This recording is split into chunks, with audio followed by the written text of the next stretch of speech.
Welcome to Exploring Santa Cruz, a bi-weekly program on KSKD 90.7 FM.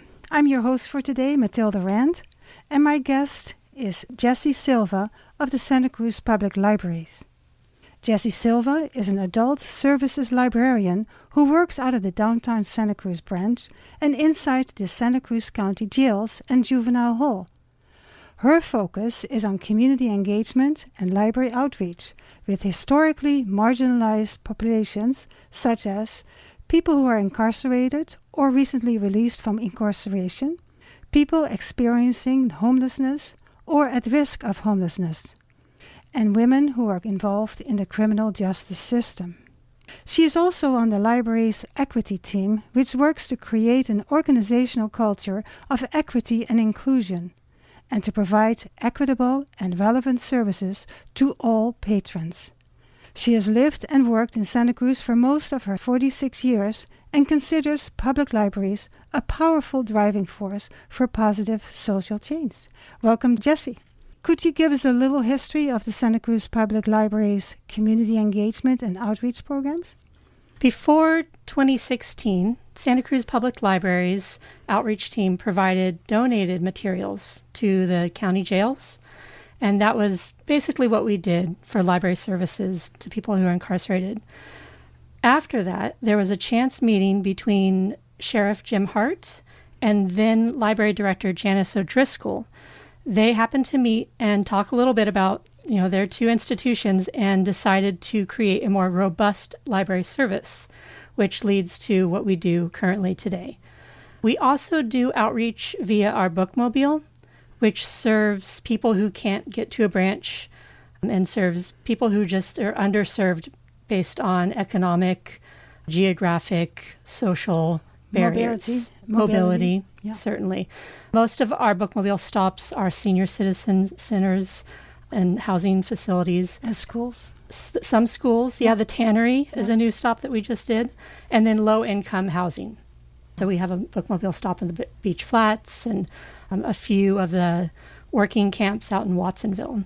And then we can't forget about our book bike mobile, which we call Kermit, is a little green bike trailer that we ride around on a bike, and we take that mostly to community events and farmers markets. That is great. I've seen it, and it's such a delight. It's pretty cute. And it also attracts a lot of people. Yeah, it's a great way to kind of promote and market for the library.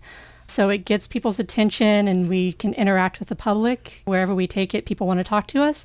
But then we also actually do carry a small book collection, so people can actually check out books from it too, just like a little library. Fantastic. So let's go and narrow down a little bit to the overview of jail services. Yeah, so currently our jail services include book deliveries that take place every other week at each facility. And those facilities are Juvenile Hall, the Roundtree Medium Facility in Watsonville, and the main jail in downtown Santa Cruz. So we bring in books, we check them out to individuals. We often have a browsing collection so people can browse through their library books. So they come out of our general collection. We do also have a small collection of dedicated jail books that we purchase specially for the program that don't circulate for the general public. They just go inside. And that's been built up based on jail patron requests. So we purchase books specially for them that we don't normally carry for the general public. So we do the book collections, and then we also sign each person up with their own library account, which means when they're released, they can come to the library, update their account with their outside address, and they get a library card, and they're just like any other library patron. They can use all the services at their public library. So that's the library services piece of it. We also have a literacy program, People and Stories, and that goes out to Roundtree in Watsonville. And we read a short story with folks, and then we have a discussion. It's kind of a way to explore challenging topics through the lens of literature. So the short stories we select do touch on taboo, challenging issues, but it's a safe way to explore those through the literature rather than your own personal experience. This program is unique in that it's a milestone class, which means participants, if they do 12 classes, they can earn a milestone, and milestones can be used to advocate for early release. So it actually could potentially impact their length of incarceration if they attend. Well, that's amazing. Yes, I agree. That is a great incentive.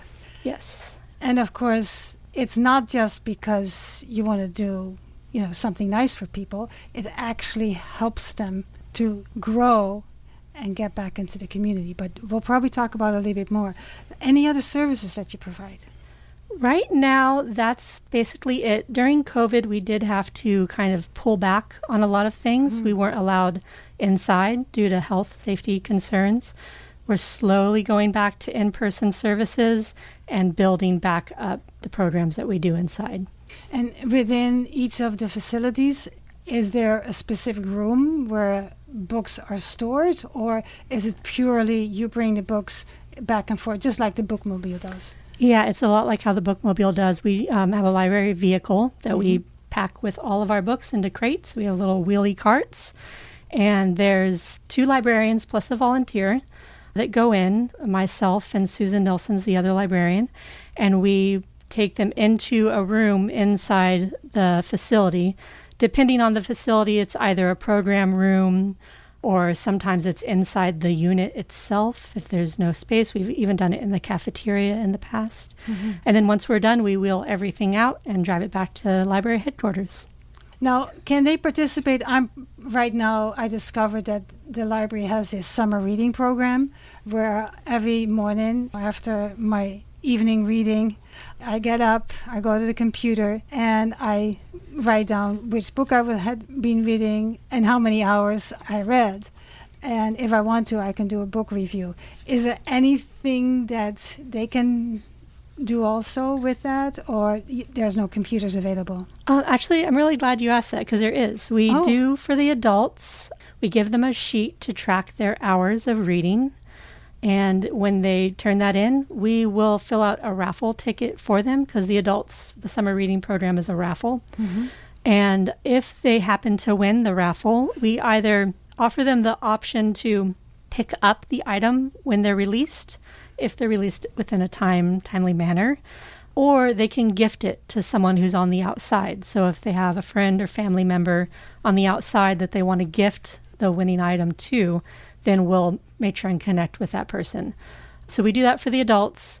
For the kids at juvenile hall, we make it very easy on them. We just give them. We have a crate of free books, brand new purchased books that are very relevant to their reading interests. And we just let them pick out one free book each. And we do that over the course of a few months to make sure that every single kid gets their book.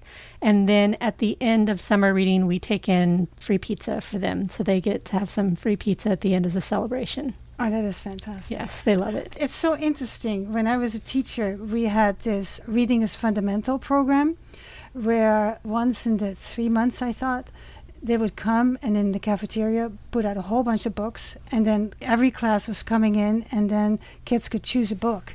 It had such an impact on them to have something their own. I was teaching in a low-income area in Watsonville, and most of the time kids didn't get books, and so they established their own little library.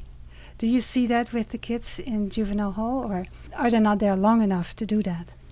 Well, they do have some books there, and we definitely see like the reading interests and trends, and we try to follow that along so that we bring in books that they'll be excited to read. And there are definitely a couple of kids that are avid readers. 1 or 2, I've even told them that they should become librarians because they obviously have a knack for it. They'll recommend books to other kids, and they seem to have just a sense of what is interesting to other kids there. The one thing I notice a lot is that books seem to be much more important and valuable inside the incarcerated facilities than they are on the outside. And that's not to say that they're not valuable on the outside. It's much higher level because there isn't as much access to it. I think we do tend to take a little bit for granted. Public libraries, free books for all, walk in, no restrictions, no cost. That's not the case for people who are in jails and prisons. There's a lot of barriers to access. Right. And of course, we can request books, and I assume in the jail, both the adults and the juveniles can request books, and then you get them for wherever you get them. Yeah, so they can request books, general topics, general genres. We don't take specific item requests. It's really hard to fill all those specific requests. And we'll try our best to fill the requests from the collection we have. And depending on the material, sometimes we'll even try to purchase it and then add it to the collection if we can. We have limited funds, so there's only so much that we can actually purchase. Although this year is really exciting. It's the first time that the Sheriff's Department has offered funding for books. So I think they're going to try to do it each year. We'll take it on a year-by-year basis. But this year they're funding $3,000 for the book collection that we'll be taking inside of the facilities. So that's a huge help. It is. And I actually saw there was this report that you recommended for me to read, which is called Gender Matters, a profile of women in Santa Cruz County jails. It's a little outdated, I understand. But in it mentioned that it's like $6,000, the whole budget that you have for that program. So that report written by Susan Green, I think the cost that she was mentioning was associated with her own program, so not library related. Oh, okay. Our budget shifts constantly. Right now for books, we have $6,000 a year, and that's including that $3,000 from the sheriff. Yeah, and that's just for the items that we purchase, the books. Right. It doesn't count for staff time, no. And that's kind of just folded into our general library budget, luckily. Yeah, no, I see that. But I thought $6,000 for books. I mean, I remember I worked in the schools. Books are expensive, especially when you get hardbound. And of course, in library system, you want books that are sturdy and can last a while. You can just buy these little flimsy things. So those books are more expensive. So I may be prejudiced here, but based on being an educator, I want people to read, and so I want you to have more books. I do too. We do try to get the library bound books, which are a little more expensive. And we also try to get multiple copies because usually the books we're buying are really popular and they have long wait lists. And like you said, a lot of people are reading them. We know for a fact that even though we check out a book to one person, that book is most likely circulating throughout the unit that person lives in. So if someone lives in a unit with 20 other people, we can assume that one book that's been checked out has been read by 20 people, possibly multiple times if it's really good. So you really get a bang out of your buck there. We do, yes. I mean, 6,000 times maybe 20. I mean, people read and read and read and read. So tell me a little bit again about the Gender Matters, a profile of women in Santa Cruz County. Is that being updated right now? Yeah, Susan Green is in the process, I believe, of starting a new research and interview of the women who are incarcerated in the county jails. And she's very early in it, so I'll let her speak on that once she's done. But something I'd like to mention about Susan Green and also just work with women who are justice involved. There is a county commission on justice and gender. It meets quarterly. They have a great website that has all kinds of links and resources and information about women and families who are justice involved in Santa Cruz. And it has that Gender Matters report, which is exceptional. You get kind of a little insight into the women who are in our county jail.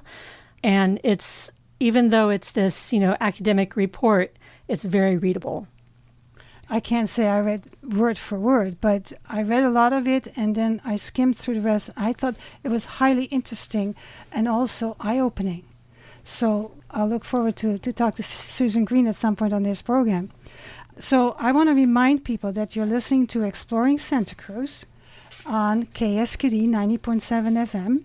And the topic is community engagement and library outreach. My name is Matilda Rand, your host, and my guest is Jessie Silva, Adult Services Librarian with the Santa Cruz Public Libraries. So let's return to our conversation, because based on what you're talking about, I got the feeling that what you're doing is very important to people there. So what is the importance of public libraries serving people who have little or no access to information? It's very important to people inside. I'd also say it's really important to the people on the outside in the community. And to me, as a librarian, I think that one of the primary goals of public libraries is to ensure that free and open access to information is available to all. But I believe it is even more critical to provide such access to those who have barriers. Often, jail library services are overlooked because people think, they're just there for a little while, and it's not like a prison where someone's going to be there for 10 or 15 years. But actually, many people in our county jail have been there, for years and years and years, usually because they're awaiting trial. Trials have just gotten really slowed down because of COVID. So there are people in the county jails for years. And so library services are even more important now, I think, because of that. And as a librarian, I feel like it's my duty to make sure that there's access to information, especially to people who might not otherwise have it. I would also say, as far as, because someone asked me once, why should we give public service, public dollars to those people, to them? They're criminals. Especially the word "those people." Yes. And when I get that type of a question that I can tell I'm already up against a little adversary there, I usually say that even if you are, against these people and you feel negative towards that whole population, wouldn't you rather that they spend that time inside reading than not? If someone's going to sit there and just kind of stew and be bored and not really have any access to opening up their mind, that I think is that person's going to come out a lot worse off. They're losing the connection to the community. Yeah. And have maybe a negative impact on the community when they're out. So reading, research has shown that it actually lowers the rates of recidivism, meaning that people are less likely to re-enter or re-offend if they spend their time while they're inside reading. So even those who are just really pro-prison, pro-jail, I think it's good to have that understanding that if people are reading, they're going to come out more peaceful, more active in the community, and like you said, bridging that gap between incarceration and the community. When I was teaching, we often experienced that students who could not read, they found other things to do, and they often got nervous because they couldn't read. And so then that sometimes came out as aggression. Once the student becomes part of the reading club, of the book club, it is amazing how they calm themselves down because of the reading, of the intensity they then put on the reading and what they read and what they're going to read next. It's truly amazing, and all educators who have really looked at their kids see that. When I visited juvenile hall at one point, I learned that most of them were in there and they couldn't read. And so they needed the classes, and they got the classes, and I hope eventually they became part of the reading club. And that is something that libraries do. They form clubs of readers. And you promote it, you give classes, you actually, when you gave me to read this paper from Mr. Higgins, Nick Higgins from New York, they had a program called Daddy and Me. Can you tell us a little bit about that? Yeah, so Nick Higgins, he's a jail services librarian for the Brooklyn Public Library. He's been doing this for 15 years or more, and he wrote this great report on jail services from a public library point of view, and we kind of use it as a guide for our services. And his Daddy and Me program, and that's been replicated all over the country. We're interested in trying to bring it here if we can. Basically teaches the parent or caregiver who's incarcerated the importance of early literacy, early childhood education, and reading to your kids. So it shares with the parent how important it is to read to your kids, but it also teaches the parent how to read to your kids, because that's really important to be able to engage and kind of know all the nuances of a picture book or something like that. There's that component where they teach the parent or guardian, and then the other component is where the parent or guardian actually gets to read with their child. And sometimes that's through a video, sometimes it's in a visiting room in the facility, and sometimes it's just a recording, depending on the level of access. One really incredible version of this that I saw was where the parent or caregiver is in the facility, in the prison or jail, and the family and the child is actually at their public library. And the public library facilitates those video conversations. Mm-hmm. So they have their own room with a collection of books, and the parent or guardian is in the room in the facility with that same collection of books. And the kid can pick out a book, and the parent then has the book with them and they read it. At the end of the session, the kid gets to keep the books. They are given to them. And also they get a tour of the library. They're made sure that they get a library card and kind of an introduction of what the library is all about. So it's kind of this all-encompassing program that is really helping people who don't have access to these types of programs. Mm-hmm. Quite literally, they don't have access, or it's finding a way to make that happen for them. So would you say that the parent establish anew or renews the connection with the kid, but at the same time with community through the library, and then the child becomes a reader because the parent shows this is important to you, this is important to me, inspires the child, which makes it of course a lot easier for the child to be in school and as well as visit the library. So the community impact of what you do or what you can do, and we'll talk in a moment, we have a few minutes left, is great.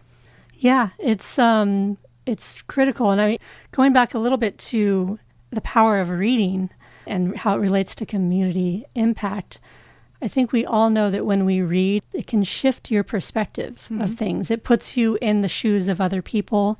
It opens up your eyes to every part of the world. It's this really unique way to see things that you've never seen before and get a whole new perspective on things.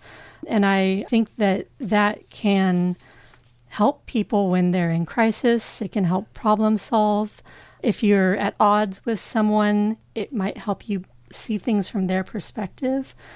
If people practice that, and especially while they're inside and they are in a crisis, they come out better equipped to be a part of the community and hopefully not reoffend or reenter.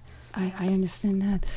So some of the information that we said is, of course, available at the website of the Santa Cruz Public Library. So let me give that, and then maybe you can give the listeners your personal email and phone. But the website is Santa Cruz PL, which stands for Public Libraries, santacruzpl.org. And how can people reach you? They can reach me by email, which is silvaj@santacruzpl.org. That's silvaj@santacruzpl.org. They can also reach me by phone. I'm not always at my desk because I'm half the time inside the jails. But I do listen to messages, and I'm happy to call people and talk about the service with them. My phone number is 831-427-7700, extension 7669. Great. And I understand, because you said we had a volunteer with us, there are some volunteer opportunities for people? Right now, we aren't actively recruiting for the jail services volunteer program. But other volunteers in the library. Yeah, and I would say if someone were to reach out to me and they had extensive experience working inside jails, I would be happy to meet with them and see if we can find a way, because we definitely can use the help. But we are also very selective with who we have join the team, because it is working with very sensitive population. So we don't just have anybody join that team. We have kind of a rigorous screening process. But the library in general is definitely looking for volunteers. And if people want to volunteer with the public library, they can do that by going to our website. At the bottom of the front page, there's a volunteer link. santacruzpl.org. Now, we have a minute left. What are your hopes for the future? I have a lot of hopes.